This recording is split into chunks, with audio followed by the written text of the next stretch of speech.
dito tayo sa usapin kasi pumalo po sa 7.2% ang naitalang pinaka-latest na inflation sa ating bansa. Alam nating inaasahan natin ito pero magtutuloy-tuloy pa ba ito? Kasi ang sa pagkakaalam ko dito sa bigas natin, ang sinasabi ng mga agricultural group, yung na-harvest natin na bigas nitong nakalipas, hindi pa masasabi na may epekto na yung mataas na singil sa langis eh. Kasi na sila, nag-harvest. Ang sinasabi nila, posibleng sa darating na bare months, yung anihan natin doon, doon na natin may experience yung mas mataas na halaga ng bigas. So, ibig sabihin ba, nakikita nyo ba na itong 7.2% na ito, magtutuloy-tuloy ito, Ma'am Cora? Malamang magtutuloy-tuloy yan kasi, di ba, mataas pa rin ang krudo sa pangdaigdigang merkado. Yung crudo ngayon is still, actually medyo bumaba na naman ng konti, $98 per barrel. Nung isang araw, 113 pa eh. So, habang mataas pang crudo, mataas pang gasolina, hindi lang naman bigas ang nagko-cause ng inflation eh. Actually, malaking bagay yung gasolina, crudo, diesel, ganyan kasi it cuts across all sectors, no. At saka marami rin tayong bigas na inaangkat eh, di ba? So, yung piso mo mahina. So, pag mahina ang piso, mas mahal yung inaangkat nating bigas. Yun. So, tutuloy yan. Tingin ko hanggat hindi bumababa ang crudo, hindi bababa ang diesel at gasolina dito sa Pilipinas. May pahayag si President Ang ating utang sa 20 trillion, ngayon 18.5 trillion, di ba?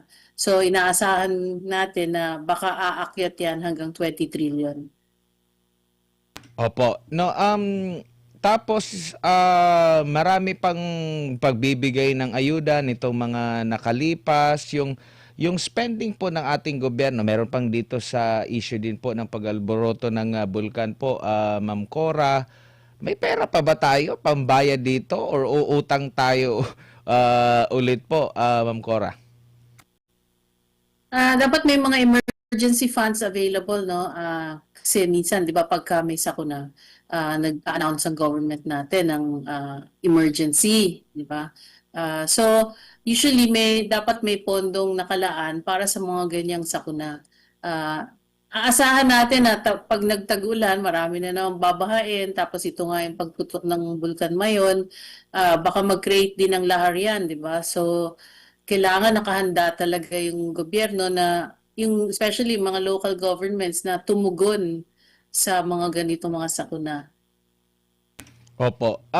Itong mga factors na ito na kinakarap sa ating ekonomiya ngayon na ma'am, ito ba ay makaka-meet? Di ko lang alam kung nabasa nyo na po yung target, Philippine Economic target po natin, development plan. Sa tingin nyo po, nasusunod or nung una pa lang hindi na nasusunod? Hindi. Makikita mo naman kung sinusunod yan, dapat aakyat yung GDP growth mo. Pabagsak di ba? Mag-aapat na taon na si Presidente BBM.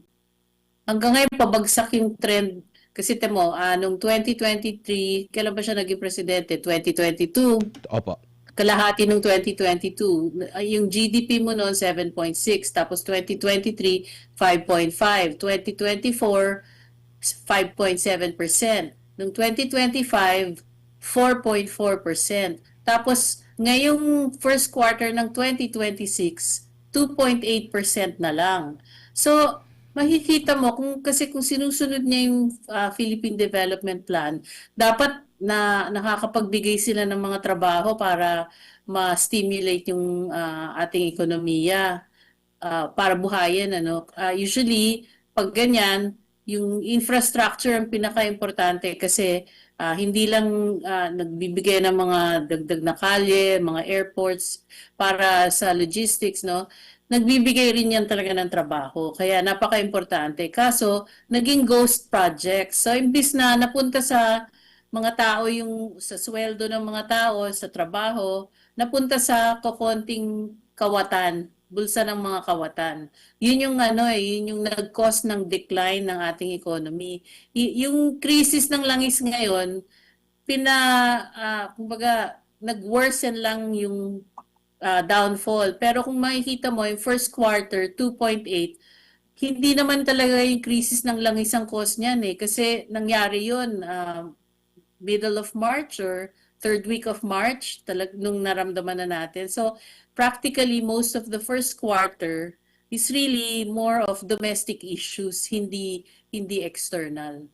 So talagang swak yung na napag-uusapan kasi doon sa mga nag-question sa nakalipas natin na mga budget from 2024 ata hanggang sa kasalukuyan, napuna talaga doon na yung mga key projects, which is yun yung nasama doon sa development plan, nailipat doon sa unprogram. Yung mga nasa unprogram o kumbaga hindi yung mga key projects, which is hindi kasama doon sa development plan, yun yung na-prioritize. So ito pong mga kontrobersya na pumutok, lalo na sa issue po ng flood control na sinasabing umabot ata sa trilyong piso ang nawala.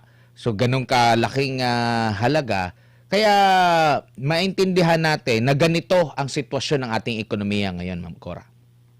Kaya makikita mo naman dun sa GDP numbers kasi yung construction, nung fourth quarter 2025, bumagsak siya ng 42%. Tapos yung this quarter, first quarter 2026, bumagsak siya decline ng 2.8%. So ibig sabihin, kumbaga nabawasan talaga yung yung mga projects na yan maaring may mga private construction din na tumigil kasi nga mahina yung economy, kagaya ng mga residential projects tsaka yung ibang mga malalaking construction projects maaring natenga yun kasi nga hindi maganda yung outlook sa economy. Pero diyan mo nakikita na hindi nasunod talaga yung infrastructure program ng gobyerno kasi napunta yung pera sa mga sa corruption. Opo. And alam na natin yan. Kumbaga, paulit-ulit na lang tayo pero hanggang ngayon walang napapanagot dun sa corruption na yun. Nakasyam na buwan na yata buhat nung nagtalumpati si BBM na sabi niya, mahiya naman kayo. Pero hanggang ngayon walang nahihiya. Opo. Ma'am, last year, nabanggit na ang target para sa Pilipinas na maging upper middle income class ngayong taon. Noong narinig niyo po ito noong 2025, naging positibo ba kayo or kaya ba? And ngayon na nangyari din itong crisis, kasi di ko alam kung positibo pa rin sila kasi ang last statement na nabasa natin dito way back January pa na positibo sila na this year ay makakamit nila yung upper middle income na class ng Pilipinas average po sa kabuuan, Ma'am Cora. Mahirap kasi nga yung GDP growth mo kung 2.8% lang, di ba? Actually, nagnanaraw nga yung middle income kasi maraming nawawalan ng trabaho. Kaya tumaas ang unemployment rate mo. Unemployment rate mo ngayon, 5%. So, kung tataas pa yan siguro dahil nga yung crisis, naramdaman lang yan, Abril, ganyan. So, susunod yan ng Mayo, June. Yung mga fresh graduates, mag-umpisa yung maghanap ng trabaho ngayong Mayo. So, kumbaga, dadagdag na naman sa labor force yun. So, paano niya masasabi na, ma-attain mo yung upper middle class kung maraming unemployed? Tapos, marami pang nawawala ng trabaho kasi yung mga investors, yung iba umaalis dito sa Pilipinas. So, may capital flight na ang tawag dun sa Ingles. So, syempre, pag umalis yung mga investors, magle-lay off sila. Tsaka dahil mataas ngayon yung cost ng business, no? Yung inflation mo mataas, yung peso-dollar rate mo mahina, tapos yung interest rates mo pataas kasi nagtataas ng interest rates ang Bangko Sentral. So, disincentive lahat yan para sa mga namumuhunan kasi kung mataas ang cost of business dito sa Pilipinas, lipat sila sa ibang bansa. Yung cost ng diesel dito mataas kaysa sa mga bansa sa Asia. Ganon din ang kuryente, napakataas ng kuryente dito sa Pilipinas compared sa ibang bansa. Opo. Pwede bang maging artificial? Halimbawa, itataas ni gobyerno yung sahod, pipilitin para magkaroon ng ganito, or may masamang epekto din po ito, ma'am, na instead na halimbawa tataasan pero magkakaroon naman ng massive na unemployment para mapagkasya ng mga kumpanya yung kanilang kita. Yun nga, parang ano yan alam mo, chicken and egg, ano ba ang dapat gawin? Kaya lang, naging vicious circle na kasi ah, pag tinaas mo yung sweldo, syempre yung mga kumpanya magrereklamo kasi mataas na nga yung ibang cost nila, yung kuryente, mataas ang, siguro yung renta, mataas din, yung ganun. So, kasi marami silang ibang binabayaran. So, pag ang labor cost mo tumaas din, syempre, yung profit margin ng mga namumuhunan or mga negosyante, lilit din or baka malugi pa. So, pag nalugi sila, magbabawas din ng tao. So, magle-lay off, mawawalan ng trabaho. So, ganun din. Tapos, syempre, kung walang trabaho ang maraming Pilipino, yung consumer spending naman babagsak. Ngayon, kung bagsak ang consumer spending, mahina ang merkado, anong mabebenta ng mga korporasyon, di ba? So, yung mga nagma-manufacture o kaya yung provide ng food supply, manghihina din yan. So, parang vicious circle na yan. So, hanggang hindi nila ayusin yung confidence level ng mga negosyante at ayusin yung fundamentals ng ating economy, mahihirapan talaga tayo bumangon kasi kung mahina na nga ang gobyerno tapos mahina pang investments, negative 3.3 ang investments negative. So, ibig sabihin, may mga umalis talaga. Diba? So, anong magpo-provide ng stimulus or na parang panulak para umunlad yung ekonomiya? Wala. Wala ngayon. So, medyo mahirap talaga. Alam mo, ngayon lang ako naging ganito ka-pessimistic sa buong ano ng career ko kasi well, of course, nung mga kudeta, syempre wala tayong magagawa doon, tsaka yung lockdown. Pero from a domestic level, medyo na talagang very pessimistic ako ngayon kasi wala ako nakikitang stimulus for growth ng ekonomiya natin. Opo. Ma'am, dito sa Timog Silangang Asya, dito po sa Southeast Asia po, ma'am. Nasaan yung sa monitoring nyo po yung Pilipinas? Kasi nababasa ko rito parang nauungusan talaga tayo sa ibang bansa. Oo, sinasabi nila hindi lang naman Pilipinas, kundi buong mundo ang apektado nito. Pero kung ikumpara na tayo sa ating mga kapitbahay na mga bansa, nasaan tayo doon sa grabing epekto tsaka yung pag-adapt ng mismong gobyerno na hindi ganoon kalaki ang epekto sa atin itong krisis sa langis po? Actually, tinitignan ko yung mga first quarter performance ng ibang bansa dito sa Southeast Asia. Mukhang isa tayo sa pinakamababa. No? So, I don't have the numbers right now, pero nung kailan ba yun, last week ata tinignan ko kasi hindi pa lahat nagre-report medyo mas mataas talaga yung growth ng ibang bansa kaysa sa atin. Kasi may report dito halimbawa sa Business World, no. Meron silang sa Bloomberg ata to na report. Ang nakasaad kasi dito sa kanilang artikulo, sabi dito, the Philippines is also missing out on much of the artificial intelligence driven export boom, which has helped the likes of Taiwan, Malaysia, Singapore, South Korea to weather the challenges of higher oil as well as the impact of President Donald Trump's global trade wars. Yung mga halimbawa, itong Malaysia, bakit hindi kaya tayo talagang naka-adapt or dahil sa iba yung priority dito po na nagiging mas maingay kumpara doon sa paano palaguin ang ating pong ekonomiya na mas makakaapekto sa ating mga kababayan po? Well, natumbok mo na ang priorities politics, no? So, yung economy medyo nasa low priority yung economics. Makikita mo naman sa kilos ng Kongreso kasi mas maraming oras silang binibigay sa impeachment, yung ganyan, mga political issues. Pati yung kunwari, sa spokesperson ng Malacanang, most of her pronouncements are political in nature. Kukonti yung balita na binibigay nila sa ekonomiya. Importante kasi na yung spokesperson or ang presidente mismo magbibigay ng direksyon kung saan niya gusto dalhin ng ekonomiya. Pero kung puro politika ang kanilang dinidiscuss, paano makakasunod yung bansa, no? Kasi kung leader ka, dapat ikaw nagbibigay ng vision. Pero wala kang naririnig na vision talaga. Ano bang klaseng growth ang gusto niya? Anong infrastructure projects ang gusto niyang iiwan? Yung mga legasiya na gusto niyang iiwan? How does he want to compete with other countries in terms of specific sectors?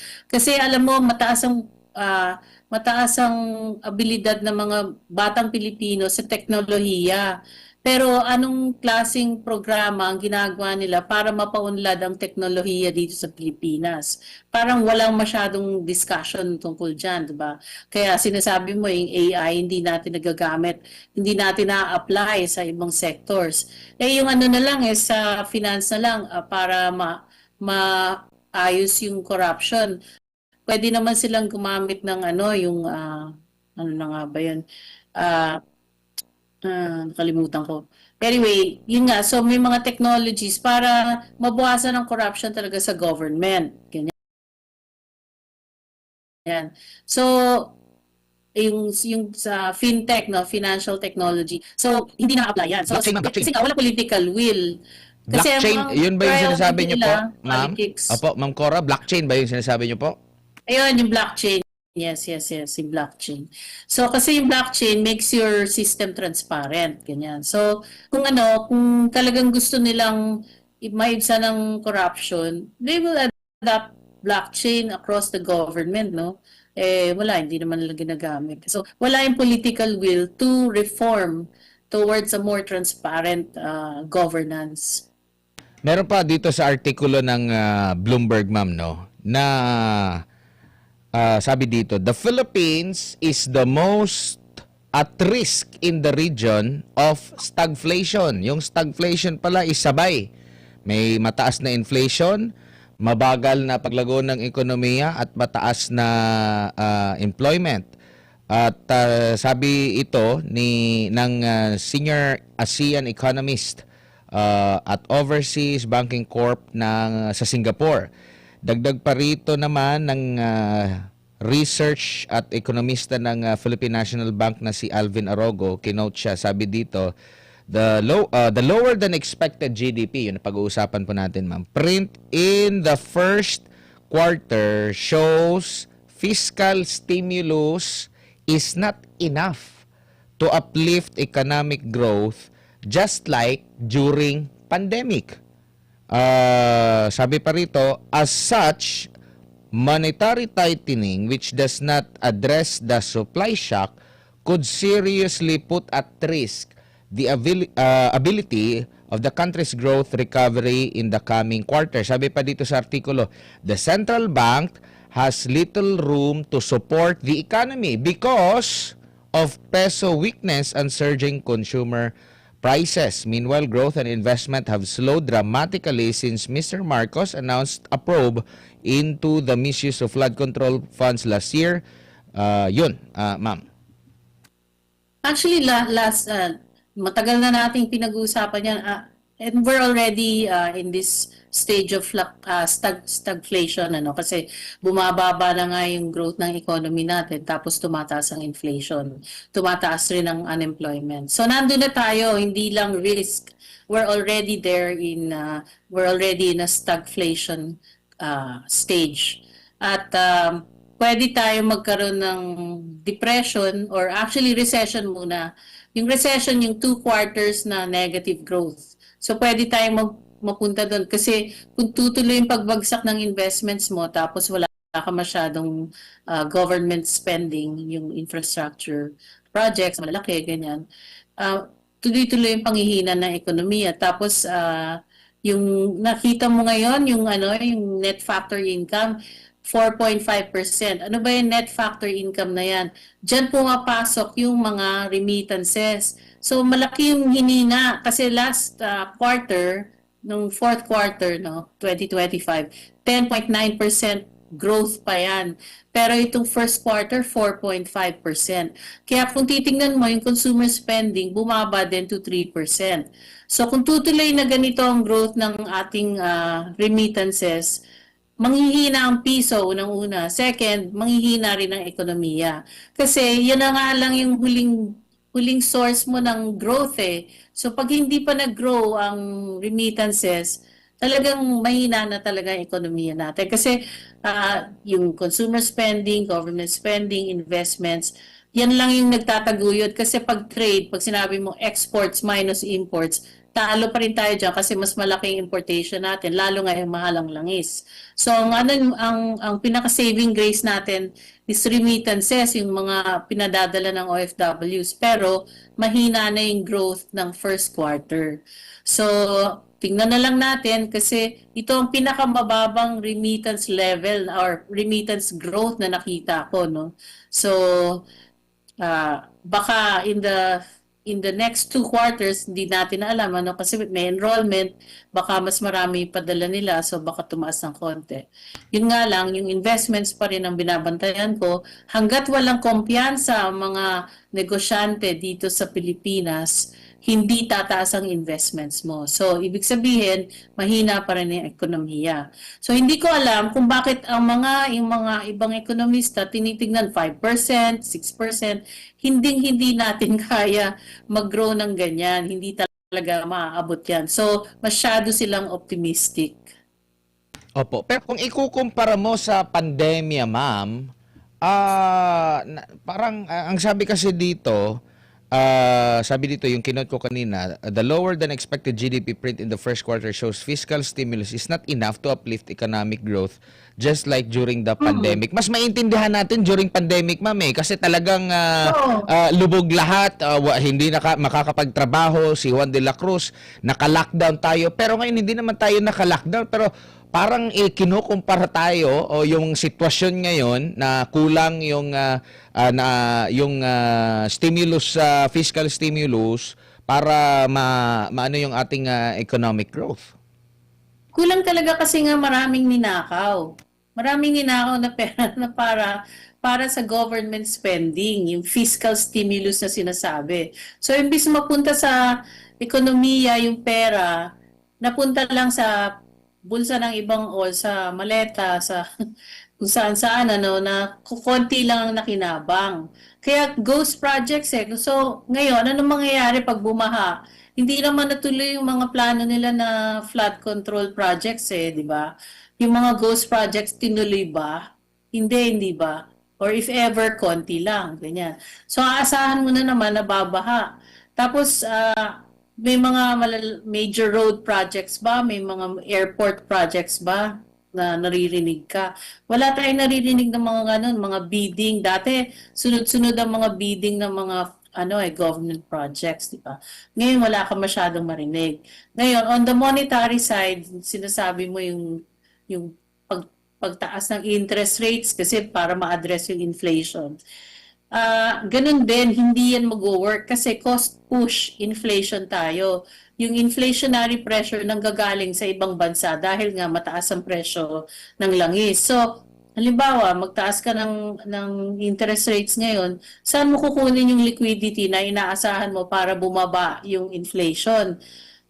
Wala nang trabaho yung mga tao eh. Ano pang isi-save nila sa mga bangko? Ano pang i-invest? Yung mga korporasyon, nagtitipid na rin, di ba? Kasi kailangan nilang i-preserve yung cash flow nila dahil mataas nga ang bilihin. So, isa pa, yung liquidity na gusto nilang i-siphon off, nasa mga maleta, hindi naman nila ibapasok yun sa bangko kasi gusto nga nila nakatago yan eh. Opo.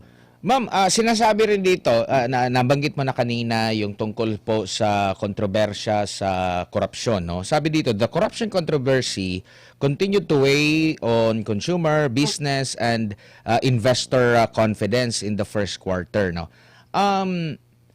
Dahil nga po nabulgar ito, nawalan ng kumpiyansa, pero kung ikukumpara mo, ma'am, kasi ang sinasabi po ng gobyerno ngayon, na dahil daw sa pagsusumikap, first time daw na nagkaroon ng ganito, na-uncover itong ganitong issue ng korupsyon, hahambing natin, ma'am, sa anti-corruption during Duterte administration, sa anti-corruption ngayon, ma'am, meron bang maganda ring naidudulot? Hindi lang ba nawalan ng kumpiyansa kasi may korupsyon?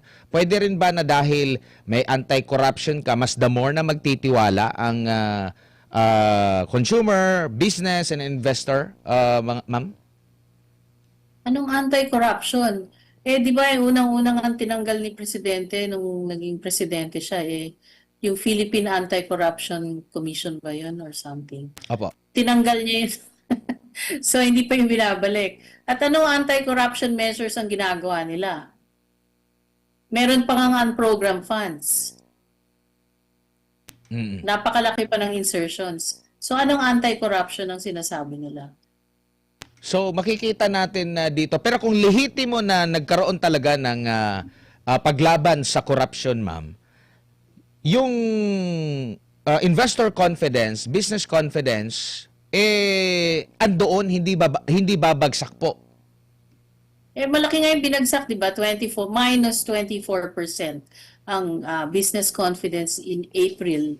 So, kung April ba or March, basta during this year, no, bumagsak yan to 24%. Ibig sabihin, pessimistic talaga yung mga businessmen. So, yung outlook nila negative talaga. Opo. Pati nga sa credit rating, di ba? Negative na ang outlook. Opo. So, clarify ko lang, ma'am. So, if ever po na talagang lehitimo yung kanilang anti-corruption, hindi babagsak yung confidence ng ating mga investor, ng mga negosyante. Kasi makikita mo naman yan sa sa yung ease of doing business, 'di ba? Kung napakaraming red tape. So tapos kada may lagay. Ganyan. Tapos dito sa Pilipinas kasi maglalagay ka na hindi ka pa sigurado na talagang tatakbo yung business mo . Tsaka yung corruption ngayon hindi lang sa top pati sa mga barangay level meron. So kumbaga talamak talaga. Kaya anong klaseng tiwala ang binibigay mo kung hindi nako-correct yun hanggang ngayon? Kumbaga, lumala talaga ang corruption sa administrasyon ngayon. Opo. Kasi, alam mo, ang pinag-uusapan natin, di lang bilyon trillion. Trillion na amount. So, 1.5 trillion pesos. Opo. Ma'am, kung ang makikita ng mga investor, ng mga negosyante, sa gobyerno, sa kasalukuyan, kung nakikita nila na mas tinututukan nila kung paano solusyonan yung problema sa krisis, paano mapalago sa ang ekonomiya, instead na pag-usapan itong issue ng impeachment, do you think mas gaganahan sila? Matataas yung kanilang confidence po? Kesa sa mga kasalukuyang senaryo po ngayon, ma'am? Alam mo kung anong magpapataas ng tiwala nila? Kung may makulong. May makulong at saka maisoli yung perang ninakaw kasi napakalaki nun. So far, ang naisusoli lang, ang pinapakita nilang sinoli, si Yusek Bernardo ba yun? 650 million. Di ba, ang nanakaw nga is 1.5 trillion. Baka mas malaki pa kasi meron pang hidden corruption. So, drop in the bucket lang yung 650 million compared to 1.5 trillion. Opo, kaso hindi natin alam, ma'am, kung ano yung susunod na kabanata kasi maraming mga dramang nangyayari po ngayon po na parang kung ito yung titingnan, kung nasa point of view tayo ng mga investor po, talagang madi-discourage na maglagak ng Oo. puhunan dito. Oo, kasi alam mo, sa ibang bansa, mas uunlad sila.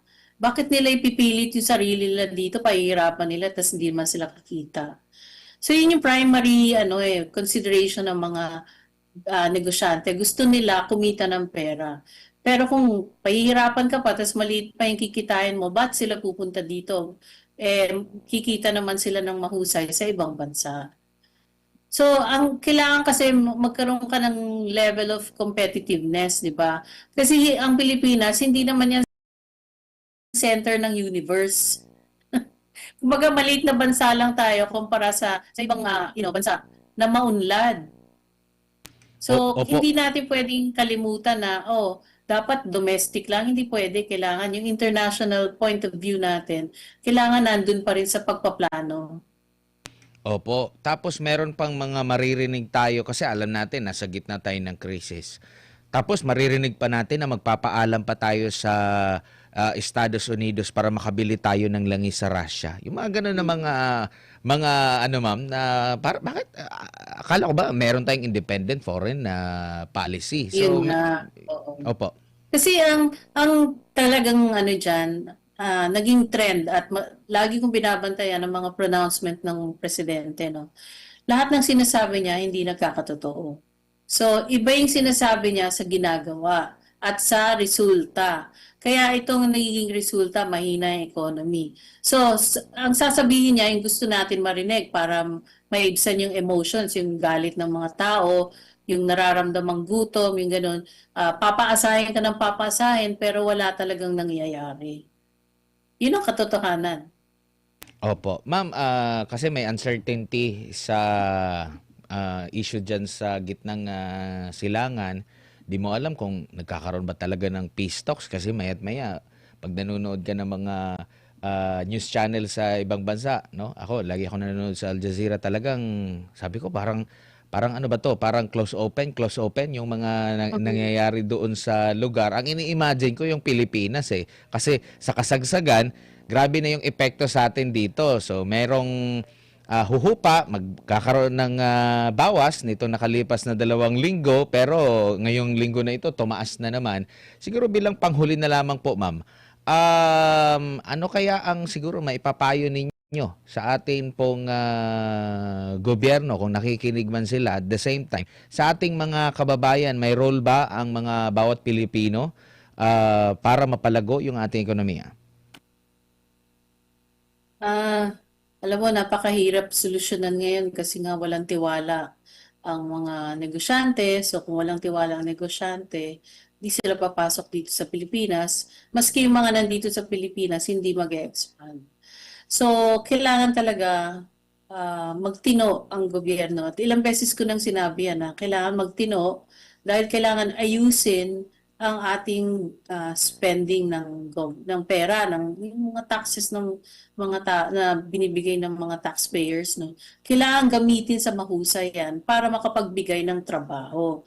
Kasi hangga't walang trabaho, ang 3 milyong Pilipino, hindi uunlad ng ekonomiya natin. At saka mataas ang underemployment. Yung underemployment, yun yung mga nagtatrabaho ng less than 8 hours. O kaya yung pinag-aralan nila, hindi yun yung nakukuha nilang trabaho. Lower income yung nakukuha nila. So, 6 million yun ang underemployed. Plus, idagdag mo yung 2.6 million na unemployed. So, ang nakikita mo, 9 million na mga manggagawang Pilipino, mahihirapan talagang mag-cope sa ganitong sitwasyon ng ekonomiya natin ngayon.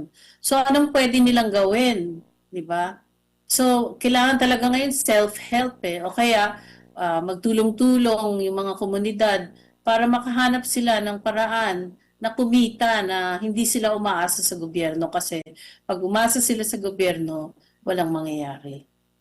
Ma'am Cora, maraming salamat po sa inyong oras at panahon. Sa uulitin po, ingat po kayo. Maraming salamat din, Admar. Pasensya na kung masyadong pessimistic yung mga sinasabi ko kasi yan ang nakikita ko sa mga numero . Okay lang po. Maraming salamat po ang ekonomista at CPA at espesyalista po sa pagdating sa invest mga kapartner si Ma'am Cora Guidote po atin pong nakasama at napag-uusapan po natin ang patungkol po sa lagay ng